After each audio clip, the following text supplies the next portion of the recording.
आपले मैदानी व मर्दानी खेळ अबाधित राहावे व तरुण पिढीला या खेळाची आवड निर्माण व्हावी हा उद्देश डोळ्यासमोर ठेवून सामाजिक कार्यकर्ते व उद्योजक संतोष गोंधळे व नगरसेवक मयूर पाटील यांनी मोहिली येथील शिव मंदिराजवळ कुस्तीच्या सामन्यांचे आयोजन केले होते। या ठिकाणी महाराष्ट्रातील नामवंत कुस्तीगीरांनी हजेरी लावली होती। ठाणे जिल्ह्यात मोठ्या प्रमाणात मैदानी व मर्दानी अशा कुस्ती व कबड्डी या खेळांची आवड असणारी तरुण पिढी आहे। त्यांना प्रेरणा देण्याचे तसेच या खेळाकडे व क्रीडा क्षेत्राकडे कुणाही राजकीय नेत्याने पाहिले तर या परीने लक्ष केंद्रित होत नाहीत। त्याची खंत व्यक्त करत येथील सामाजिक कार्यकर्ते व उद्योजक संतोष गोंधळे व नगरसेवक मयूर पाटील यांनी मागील वर्षापासून महाशिवरात्रीचे औचित्य साधून भव्य अशा जंगी कुस्त्यांचे आयोजन करून तरुणांना प्रोत्साहित करण्याचे काम केले आहे।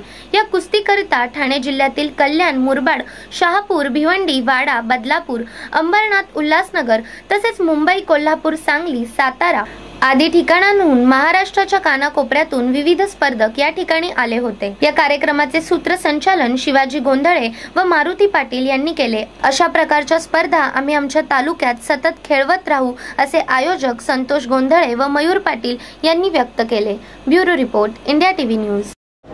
नवीन मुलं आहेत त्यांना खरोखरच मदतीची गरज आहे आणि ह्या खेळामध्ये आतापर्यंत गरीब घरातून मुलं आलेली आहेत, पण त्यांना पैशाची काही मदत नसल्यामुळे ते आजही मागे आहेत। त्यांना चालना येण्यासाठी आम्ही हा खेळ राबवलेला आहे। दुसरा वर्ष आहे आणि अजून ह्या वर्षी आम्ही जो अरेंजमेंट केलं याच्यापेक्षा अजून पुढच्या वर्षी अजूनही काय वेगळं करण्याचं ठरलेलं आहे।